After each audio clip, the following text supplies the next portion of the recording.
महाराष्ट्रामधील 55 पाकिस्तानी नागरिकांना भारत सोडण्याची नोटीस। आज संध्याकाळी 5 वाजेपर्यंत भारत सोडण्याची नोटीस। एकही पाकिस्तानी नागरिक राज्यामध्ये राहणार नाही। राज्यामध्ये असणारे सर्व पाकिस्तानी सापडलेले आहेत आणि कुणी हरवलेलं नाहीये। पुण्यामध्ये मुख्यमंत्री देवेंद्र फडणवीसांची माहिती।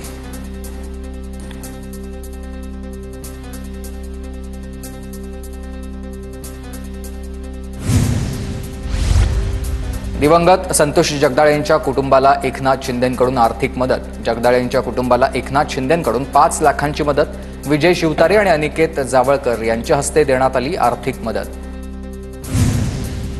पहलगाम हल्ल्याच्या निषेधार्थ रत्नागिरीमध्ये मुस्लिम समाजाचा मोर्चा। पाकिस्तानचा झेंडा जाळत जोरदार घोषणाबाजी। पहलगाम हल्ल्याचा नागपूरमधील लाफ्टर क्लबकडून निषेध करण्यात आला। मोर्चामध्ये मुस्लिम बांधवांचाही सहभाग। हिंदुस्थानसाठी जीवही देऊ, मुस्लिम बांधवांचं वक्तव्य। पहलगाम हल्ल्याच्या निषेधार्थ नाशिकच्या येवल्यामधील अंदरसूलमध्ये कडकडीत बंद। पाकिस्तान विरोधात जोरदार घोषणाबाजी। पाकिस्तानचा झेंडा जाळत जाहीर निषेध। छत्रपती संभाजीनगरमध्ये ठाकरेंच्या शिवसेनेचं पाण्यासाठी आंदोलन। आता लबाडानं पाणी द्या असं म्हणत ठाकरेंच्या शिवसेनेचं हे आंदोलन सुरू झालं। पाणी पुरवठा करणाऱ्या टाक्या देखील ढोल बजाव आंदोलन त्या ठिकाणी करण्यात आलं आहे। ठाकरे सीएम असताना पाणी प्रश्नाकडे लक्ष द्यायला हवं होतं। ठाकरे गटाच्या आंदोलनावर खासदार संदीपान भुमरेंची टीका। छत्रपती संभाजीनगरमध्ये पाणी प्रश्नावरून ठाकरे गटाचं आंदोलन। ठाकरे गटाचं आंदोलन म्हणजेच चोराच्या उलट्या बोंबा। मी जाब विचारला तेव्हा मला अटक केली होती।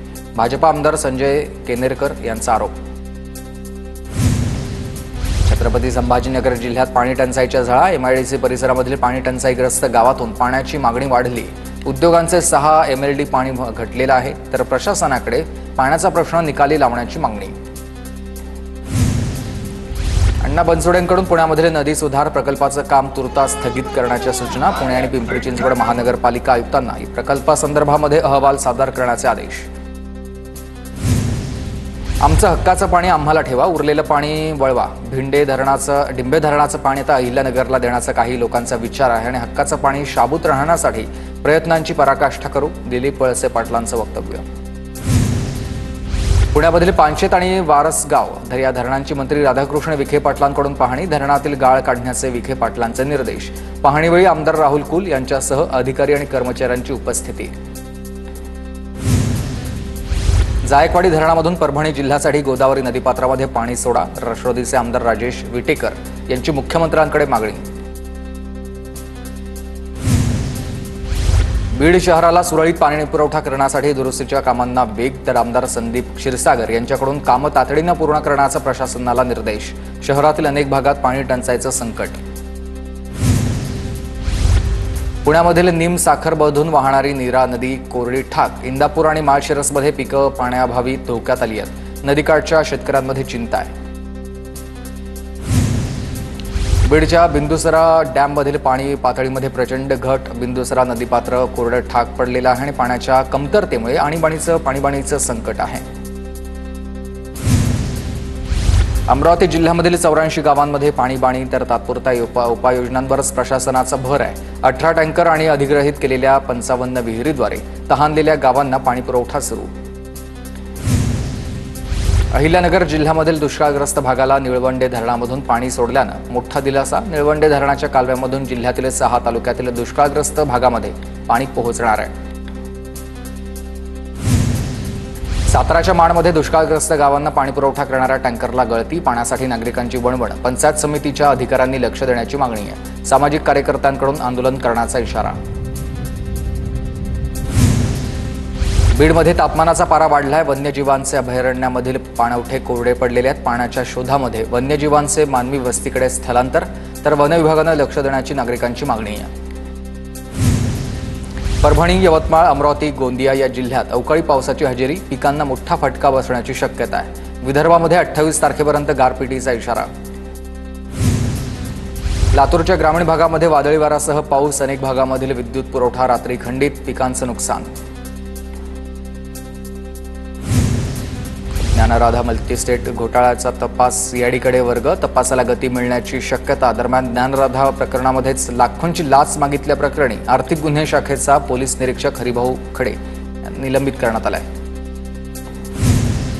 सोलापूर कृषी उत्पन्न बाजार समिती निवडणूक मतदानाच्या वेळी 2 गटामध्ये राडा. सोलापूरमधल्या निंबर्गी या मतदान केंद्रावर सगळे स्पर्धक उमेदवारांमध्ये शाब्दिक बाचाबाची झाली. पोलिसांनी तात्काळ मध्यस्थी करत वाद मिटवला. नागपूरच्या नारा रोडवरील अशोक बारमध्ये ग्राहकांमध्ये राडा. लोखंडी रॉडनं मारहाण झाल्यानं 1 जण गंभीर जखमी आहे. घटना सीसीटीव्हीमध्ये कैद.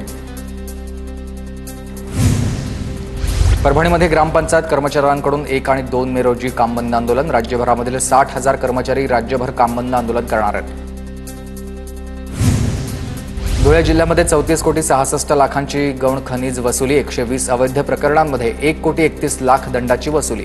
वाळू, मुरुम, खडी, माती, दगड गौण खनिजांच्या उत्खननामधून प्राप्त झाले. जिल्हा प्रशासनाची माहिती आहे. चंद्रपूरच्या बालाजी मंदिरामध्ये दरोडा टाकणाऱ्या आरोपींना पोलिसांकडून अटक. रामनगर पोलिसांच्या पथकाची कारवाई. 22,500 रुपयांचा मुद्देमाल मंदिराच्या दानपेटीमधून चोरीला गेलेला होता. चंद्रपूरच्या भिसीतील बार समोरील वाद सोडवायला गेलेल्या पोलिसांवर मद्यपींचा हल्ला. विवाह सोहळ्यासाठी आलेल्या 9 युवकांना अटक झाली आहे.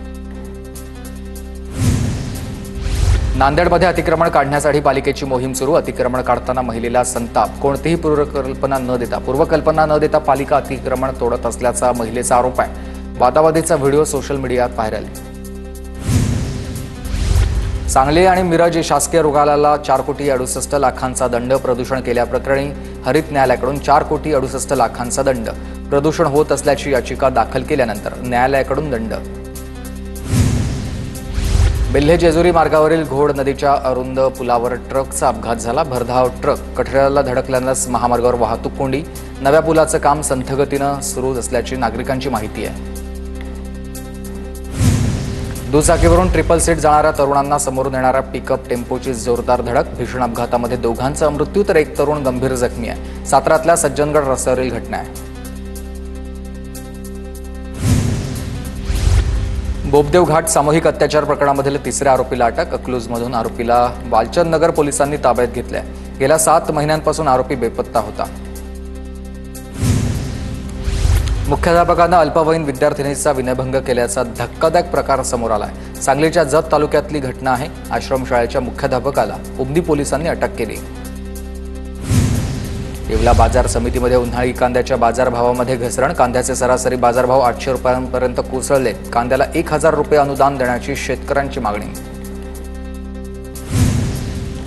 वाशिम कृषी उत्पन्न बाजार समितीमध्ये हळदीची 13,000 क्विंटल आवक. दरामध्ये घसरण. हळदीला 14,700 रुपयांपर्यंत दर. हळद पिकाचा लिलाव.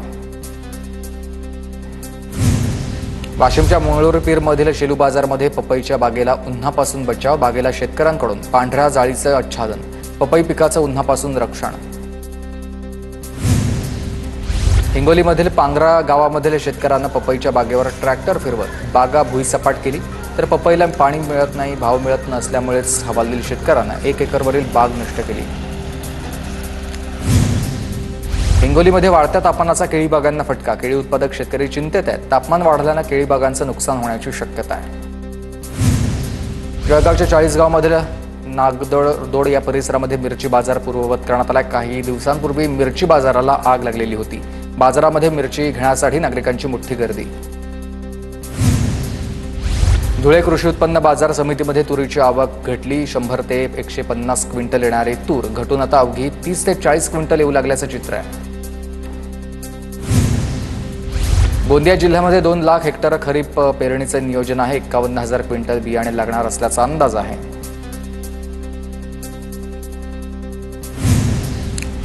बीडच्या माजलगाव आगाराच्या ताफ्यामध्ये नवीन 5 लालपरी दाखल. आमदार प्रकाश सोळंकेंच्या हस्ते बसेसचं लोकार्पण. अमरावतीच्या परतवाडामध्ये तरुणांसाठी रोजगार मेळाव्याचं आयोजन. तरुणांची मेळाव्याला मोठ्या संख्येनं उपस्थिती. रोजगार मेळाव्यामध्ये नामांकित 95 कंपन्यांचा सहभाग. तब्बल 5,000 युवकांना रोजगार मिळणार आहे. पुण्याच्या शिरूरमधील चांडोहमध्ये भैरवनाथ महाराजांच्या यात्रेचा उत्साह. बैलगाडा शर्यतींचा थरार रंगलाय. बैलगाडा शर्यत पाहण्यासाठी नागरिकांची मोठी गर्दी.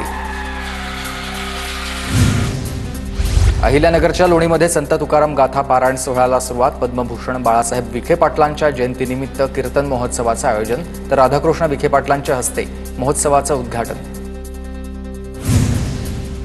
साताराच्या फलटणमधील हिंगणगावमध्ये भैरवनाथ यात्रेचा उत्साह. भिल्लाचे सोंग हे या यात्रेचं प्रमुख आकर्षण आहे. यात्रेमध्ये भिल्लाचे सोंग पाहण्यासाठी नागरिकांची गर्दी.